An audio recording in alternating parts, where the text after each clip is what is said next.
your face as quick as you can. Yeah, probably. There's a guy called Paul Miller, played at Spurs. You want to see him eat, it's like a race. And I said, why do you eat so fast? He says, it's habit. When I went to school in the East End of London, people would nick the sausage, nick this, nick that. So it's just habit. Really? I've got to get down my throat as quickly as possible. Good God, I've never quite had that phenomenon. Certainly, I don't want people licking me drink, but food's another thing. Now, of course, Al, today is Good Friday, believe it or not. Yes. And so I've got my packet of fish fingers in. I was brought up. Fish fingers. No, I'm serious. I'm serious.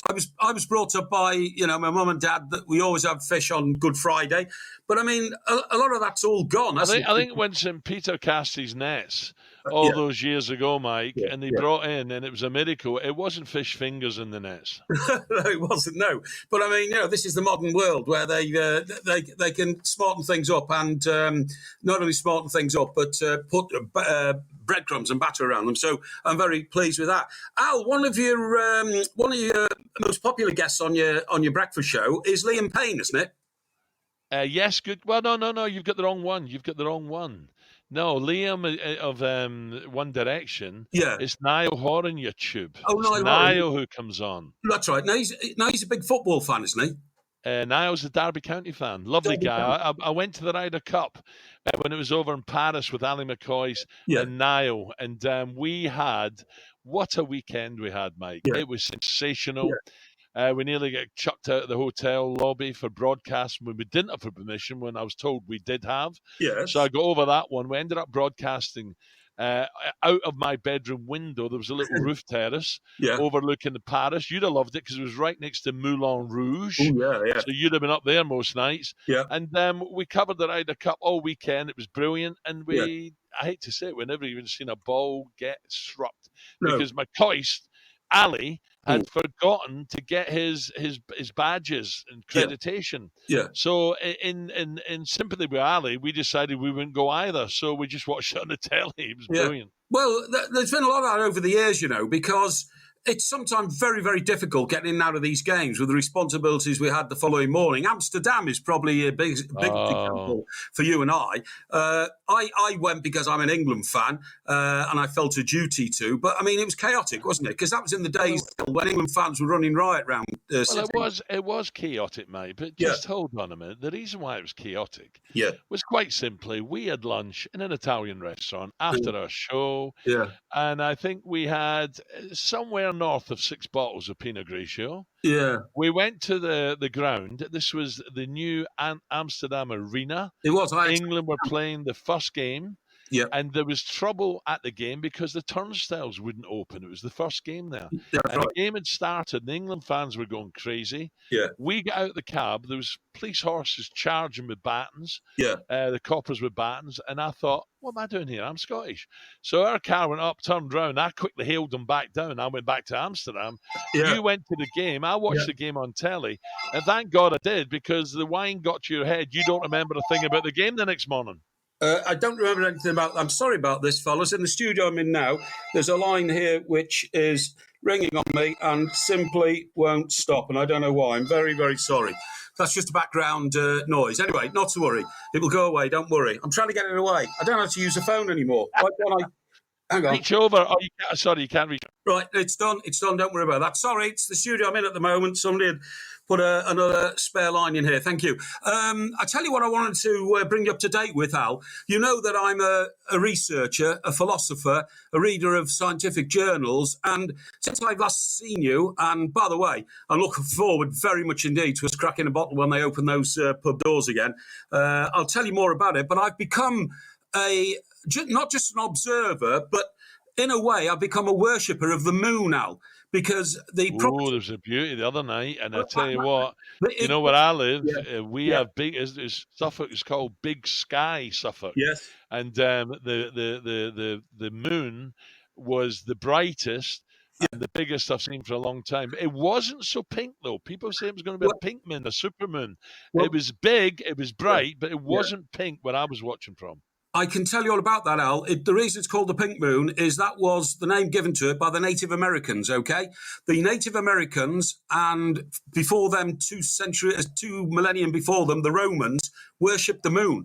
They were the first to realise, the Romans, that the moon has extraordinary powers on the earth. It controls the tides, but think about it, Al. 75% of your body is made up of water, okay? So if the moon has got a tidal pull on water in the seas, it also has a tidal pull on the water in your body. And that's why there is always this rumour around that people get overexcited at a full moon, because the power of the moon, a full moon means it's closer to the earth and brighter than it is normally. So if it's closer, the pink moon you're talking about this week, Al, was 25,000 miles closer to the earth than it had been 3 weeks before. Because the moon moves in an elliptical survey around the Earth, not a circular one. But I'm deadly serious about the moon properties. It can affect your health, can affect your mental health, it can affect the way that you look at life, and mad things happen. You can worship the moon to the extent that you can talk to the moon, and you can also. No, I wouldn't be doing that, Mike. Well, no, I would not be talking to the moon. No. Because you might not see that English pub again. Well, no, but what I'm saying is it doesn't mean you're mad or anything. It means you're expressing in the same way as people pray to their gods, whoever the god may be. It's another way of doing it. And the other thing people do, and I've researched this, somebody sent me a new book about the moon, and I was looking at it. People go out when there's a full moon, and they've written a letter to the moon, and they bury this letter in their back garden. Now, you've got, This is ridiculous. No, it's not. And you've got lots and lots of space around. You obviously got a few acres, as you said, and there is some connection between the Earth and the sea and the moon, and it all comes together. But anyway, look, I can tell that you're not necessarily a believer in that one, but why don't you read some of the country life, Mike? Enlighten yourself about gardens, about historical homes around, Wales, where you're originally from, and some great, country houses in England. Why don't you, instead of, talking about people writing letters to the moon? No. Well, the thing is, Al, I love the part of the world you live in. I've been down and stayed with you down there loads of times. I love staying at the local great hotel, Milsom's, okay? And it's a fabulous part of the world. I'm well into John Constable and the Haywain and the paintings and all that. Gainsborough, of course. Gainsborough's in Sudbury, just up the road. Yes, you're absolutely right. And Lord Nelson's... He was just over the border in Norfolk, was. That's right, that's what I'm saying. But his mother was from Suffolk. His mother was from Suffolk, yeah. But the thing is, I'm a one-man band, obviously. You've got a huge family around you, lovely family, that's great, and you're a community. But I think all these people who want to retire to an English country village with a thatched roof cottage and one local pub in their village are mad, because that life is just not active enough. Your life is split between the mayhem and the madness of central London and the idyllic pastures of Suffolk, and that to me, it's called At Peace with Yourself, Mike. Yeah, exactly. Listen, let me tell you. Yeah. I was only walking with the dog the other day, and Jill. Yeah. And then Jill went even further, so I walked back. And this is the second time it's happened. Yeah. I've just looked over in a garden, and there's a geezer, and he's not that young. Yeah. He is stark bollock naked. I saw reference to this, Al. Are you sure that you hadn't had a couple of glasses by then? And to make matters worse, he was weeding, and his rectum was facing me, and it was not a pretty sight. No, he was standing there with not a stitch on. Yeah, it was unbelievable. And I nearly shouted at him and said something. I went, leave it. Yeah, I mean, that almost is offending, the public, isn't it? It's disgusting. Yeah, I think it's disgusting. I might have rung the police, but anyway, that's another thing. Now, Al, finally, mate, it's fantastic to be communicating with you. I'm glad that we've managed to get this up and running, thanks to our pal Ali at Maple Street and the technology that these boys can come up with these days. Just before we go, Al, I don't know if you've noticed, but Wayne Rooney has started a new column in the Sunday Times. And I have to say, it is absolutely riveting stuff. Most people wrote off Wayne Rooney a long time ago as just a bit of a thick footballer who grunts and mumbles. I've never thought that. Now, you met Wayne on a one-to-one on more than one occasion, didn't you? I did. I went up to Wigan, of all places, to a recording studio up there, and he was good as gold. Do you know when you speak to sort of superstars and stuff, and they're always looking at their watch or they're looking at the clock on the wall? He couldn't have been more happier to stay for another hour if I needed him. I promise you. Yeah. He was unbelievable. He was brilliant.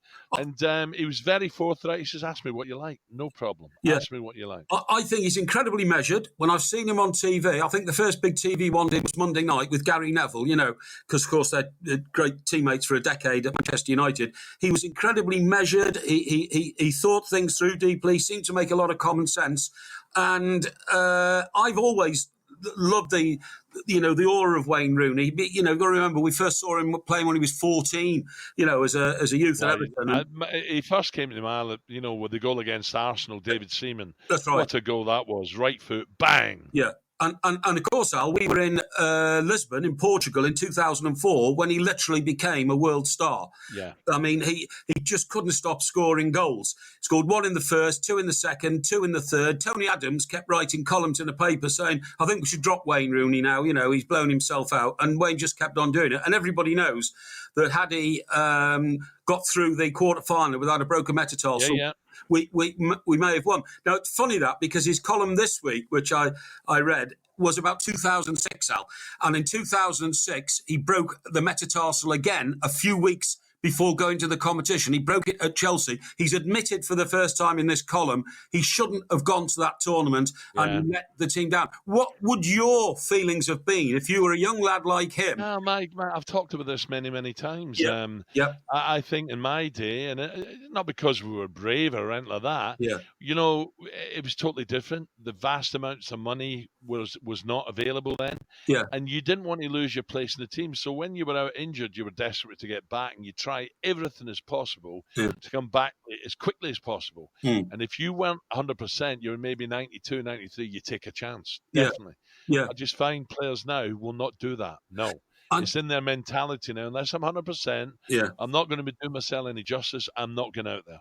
Yeah, and for the first time, he's been very, very frank about the situation regarding him and Ronaldo, because, of course, Ronaldo was accused of enticing the referee to send him off.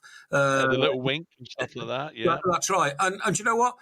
Wayne Rooney went up to Ronaldo immediately after the game and said, Cristiano, I don't blame you. I would have done exactly the same for my country. And Ronaldo respected him so much for that. It bonded their relationship at Manchester United. They were very, very close to each other, respected each other's talents. A bit, I suppose, in the same way as you've spoken to me about Arnold Muren. Yeah, well, listen, Wayne Rooney, whatever you think about Wayne Rooney, because, a lot of people were disappointed when he left Everton. That's his local club, your club. Yeah. But look at the career he had at Manchester United. Oh, yes. Sensational. Yeah, fantastic. And to be honest, listen, he's got a young family. Yeah. He has done so well for himself. Paul Stretford's looked after him, his agent. Yes. He's done so well for himself, and he still wants more. He's at Derby now. He wants more. Yeah. So I've got nothing but admiration for him. Well, neither have I. I totally agree with you. He's got a £20 million house, right, in Cheshire, which I don't resent for him at all. He's the best at what he did for a decade, and he deserves all his riches. But the point I'm making is, Al, a lot of footballers who retired with a fortune big enough to build a £20 million house, where would they find the motivation to get up and drive an hour and a half each day to Derby and back to coach the team? He must have that dedicated spirit.